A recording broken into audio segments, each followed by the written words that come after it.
guys, how's it going? So today is beautiful, gorgeous morning. It was supposed to get down to 36, but there's no way it got that cold. Everything still looks really good in the garden, thankfully. It's 57 right now, and the goal for today is to spread a couple of large piles of compost. So while Benjamin and I were working on edging this grass the other day, Clint came and dropped off 2 loads of compost here and 1 right over here. So this is it right here. It's really pretty. It's a mix of forest compost and some native soil from the western side of our state, which is much more acidic than we are. And we decided to go with compost rather than mulch out here just because we wanted to add something good into the soil. You know, we haven't really added anything into it. We haven't tilled up this area and we don't really want to do that. We just figured if we just keep layering compost and good stuff on top, it will eventually make its way down. And when we do plant individual things, we do add in land and sea compost, which is the bagged compost from a spoma, but you know, we can't, with an area this big, use bags. So the bulk is the way to go for sure. But we do add in land and sea compost and starter fertilizer and things like that when we individually plant things, but we didn't want to do it necessarily on everything like at that scale. So we figured compost instead of mulch would be a good thing. And we used the very same compost as our mulch in this bed here and in this bed right here. So we're actually going to start by mulching this area first just to kind of button it up. I think it's going to look so great. And then we will spread it out kind of where it's sitting right there next, and then we'll work on the big corner. I just saw that we're expecting some high winds tonight in the 50-mile-per-hour range, which is fairly, normal-ish for us. But to get the compost down this morning, for some reason, it's just heavier than our powdery topsoil. And the powder, whenever we get even a slight breeze, you can see like little swirls of powder like going up into the air, and it's just such a mess. But the compost or mulch, whichever one we decide to use in whatever area, because I'm not like against mulch at all. That's what we use everywhere. We just figured since this was like raw soil that really hadn't been touched, that compost was a good idea. Anyway, both of them, if you cover that powdery topsoil, everything stays put, even with the high winds, and we hopefully won't have quite as much of a mess everywhere. And we actually have a couple of friends here in town visiting this weekend, and they said they wanted to be put to work, so be careful what you wish for when you come and visit us. So they're on their way. I don't think this is going to be a huge project though. You know, with the tractor, Aaron got the bucket attached and he can pick up big amounts and kind of lay them where we need them to be, and then it's just a little rake job. So I think it should go pretty quickly, but it's going to be immensely satisfying to see this white soil be covered up. So I hope you guys enjoy watching this process.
All right guys, actually a new day today. When we got the area right in front of the house done, the wind started picking up. We had kind of a good windstorm last night, like 30 to 50 mile an hour wind gusts. And so, you know, you can't spread compost in that. So we just hung out for the rest of the day, which was really fun. So I want to show you how this flower bed turned out. And then I have a brand new plant coming out next year that I'm excited to show you. We're going to be planting it out on the south garden quick this afternoon. Doesn't that look better? Oh my goodness. I knew it would look good once we had something on top of all that white dirt, but I didn't think it would look this great. I am so pleased. Now you can see the wind brought down a few little locust leaves and such, but just so much better than the white powder that we had going on there. And the fact that this is compost, that it's good stuff for the soil that will work its way down, that's always a good feeling as well. You can see our tree is just starting to turn, like little parts of it are starting to turn red, which is very exciting. And there's Russell. Hey, buddy. Let's look at it from this angle. Oh, my word. I love it. I love it so much. We did have like 3 little landscape boxes right in here that are actually not being utilized right now. And we always make a note of where they are, and we can always refer back to videos, but we always tend to put like a little light layer of mulch over the top. Especially in this instance, I wanted it to be completely clean. I didn't want to see any infrastructure in this area minus the hose and faucet, which, by the way, that hose link we put up there and that water faucet is brand new. This summer we had that put in, and that's probably the best water placement ever. I use that hose every single day. And then here's a look from this angle. It's just coming together beautifully. Now we still have those 2 areas out there to compost, and we still have a whole bunch of compost sitting out there. So we'll get that done when it's not breezy out. It's pretty nice right here, nice and protected. Okay, let me show you this new plant. It is a hibiscus called Edge of Night. So I just got it. It was just shipped to me. You can see the buds here. So it looks like they cut off the upper growth just to make it easier to ship. But this one is coming out next season. Look at this. So I'm able to get it in the ground now so I can get a little bit of experience with it, which is always really fun. But isn't that gorgeous? They have kind of a glow quality, and I think it's because the pink toward the edges is quite a bit lighter, and then of course, you know, it deepens as you go in, but I think it's really pretty. Also, I really like the leaf structure on this. So a lot of the other hibiscus have like deeply lobed leaves. I think these are really pretty, being a little bit more almost heart-shaped and bold, and these can deepen in the summer to an almost black color. So you have like the deep dark leaves and these light pink blooms. I can't wait. I hope this opens up. We'll see what happens. So this one grows about 3 to 3.5 feet tall and 4 to 5 feet wide. It is a zone of 4 through 9. The interesting thing about hibiscus to me is that they produce such huge, like tropical looking flowers in such a desert climate. And I do see often that their soil preference is listed as being more on the acidic side, but they do so good here, and we are high pH. So I don't know if I quite believe that because they are just such a consistently good performer for us. You cut them back early in the spring, late winter, early spring, usually leaving like 6-inch stalks, and then they come back fresh from the ground every single year, and they grow fast. Super fast. Like they get that full size every single year, which is crazy to me. And they're one of the last things to break dormancy. Like you think they're dead, and then about the time you want to pull them out, they will start growing. So anyway, I want to go get it out in the ground somewhere where it can receive full sun. Boy, that sky is pretty today. Look at that. My word. Does that look extra blue to you? It does to me. Well, it should love it out here. It's nothing but sun. Well, my style out here so far is just plop and plant. Everything looks real tired. It needs to be winter so things can go to sleep and come back fresh next spring. Okay, so this little grouping right here, we've got a coralberry. That's good fall winter interest. We've got a grass, which will be good winter interest. We've got good summer interest with the alliums and the echinacea. There's nothing red over here yet though. So I'm thinking maybe we put it like, maybe right behind, no, right here. We're gonna put it right here, in front of the sedums, in back of the sedums, for crying out loud. We're looking at this from the back.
all done. I ended up bumping it back just a little bit because the sedum here, this variety only grows, I think 16 or so inches tall, which isn't super tall, and I wanted another layer before this one starts.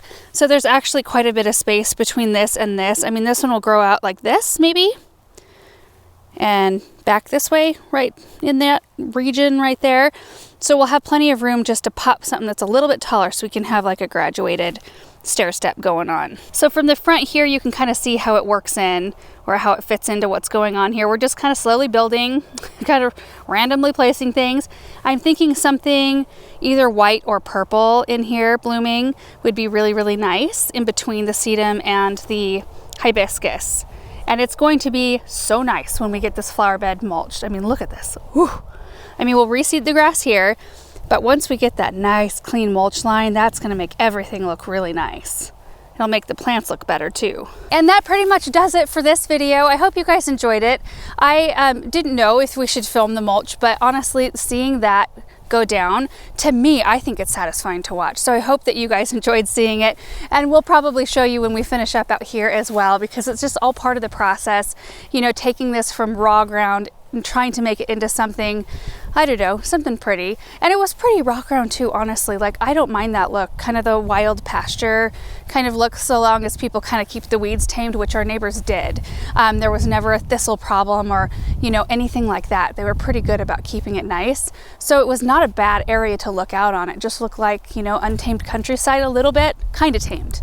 But to have gardens in here and walking paths and things, that's just really fun. And it's fun to be able to be a part of that process in this space. So anyway, thank you guys so much for watching, and we will see you in the next video. Bye.